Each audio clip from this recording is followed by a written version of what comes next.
Hello and welcome back to our Friday's coffee talk. Margaret and I had a little break, and my name is Henrike von Platen, and I'm talking with. Margrét Bjarnadóttir.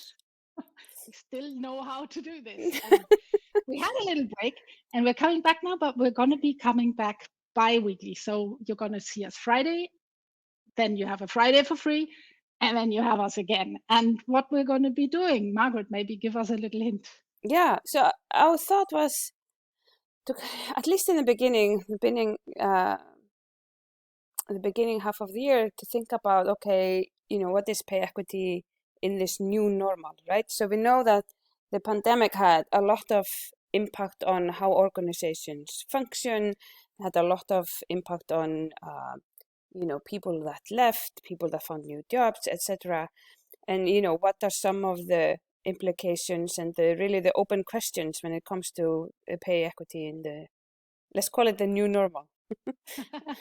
Yeah, new normal sounds weird. I'm not a friend of it yet, but who knows? Whatever is coming, I have the feeling that all the things that are sort of new now, or that people think that are new, are not really that new. I think they were all somehow there already, and the pandemic just gave us a big push in certain directions. Things suddenly were there all the time, like home office or something like it. It existed before, but and now it's suddenly normal. And I think those are the good parts, that you get to be, how can you say it?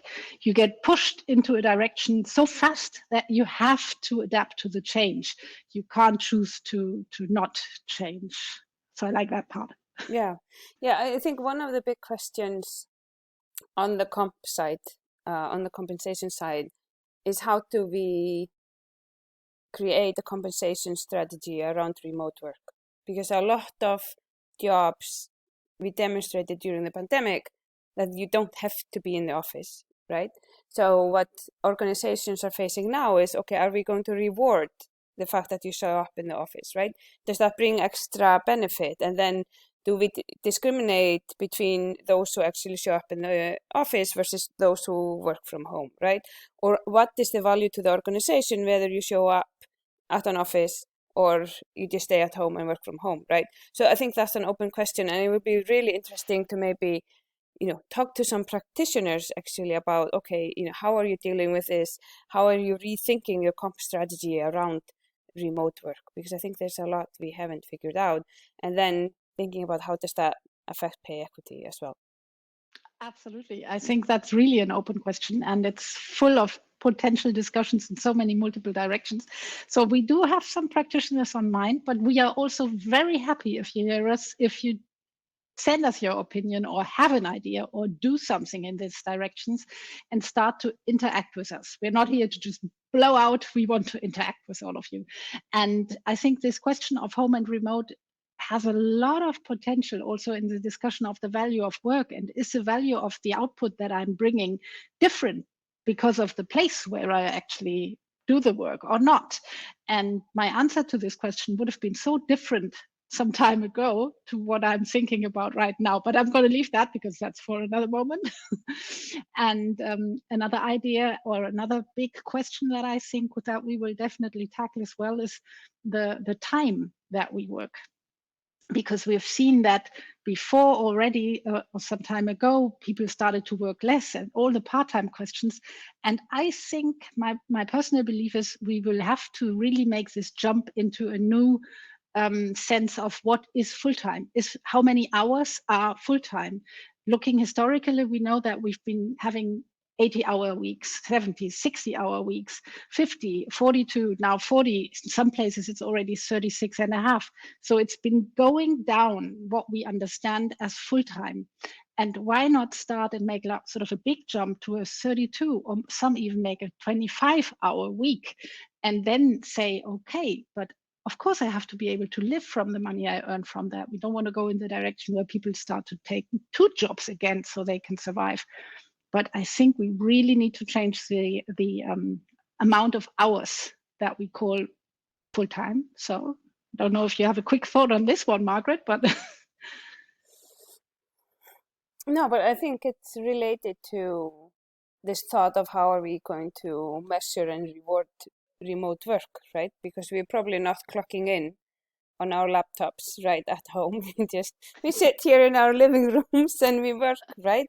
So then it becomes, okay, how do we, compensate fairly, independent of whether you have a clock or not. Yeah.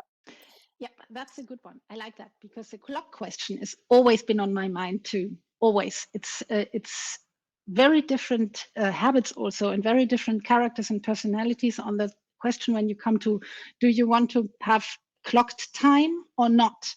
And is it a savior for the employee to clock, because then you don't make too much overtime, which people tend to do, and they tend to not take holidays if they're free to take them and things like that.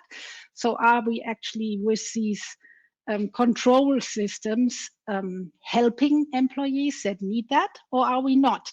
That's a sort of a sideline of that question that I really will enjoy discussing with you in the near future. Yeah, and I think maybe a final thought about, what are the big challenges that organizations are facing. And I think another challenge is, how do we attract people back? So at least in the US, a lot of people left their jobs. So then how do we build up these workplaces to attract talent? And I think pay equity is a big part of that. So if you can signal that you are a fair and a supportive work environment, you will have an easier time attracting talents. So I think this, how do we rebuild in the new normal? I'm going to call it new normal. That's okay. That's fine. I don't think. I'll start doing that one day too. Yeah. I think that's a super interesting question. And what are organizations doing to attract? And in the US, females left in much larger numbers than men, right? So how do we attract the female talent back? It's a big open question. So we will have a lot to talk about. I think yes, we actually do. And I think I will just call it that we will finally arrive on Planet Fair, because all those solutions will bring us to Planet Fair, and that's new as well. So it's okay.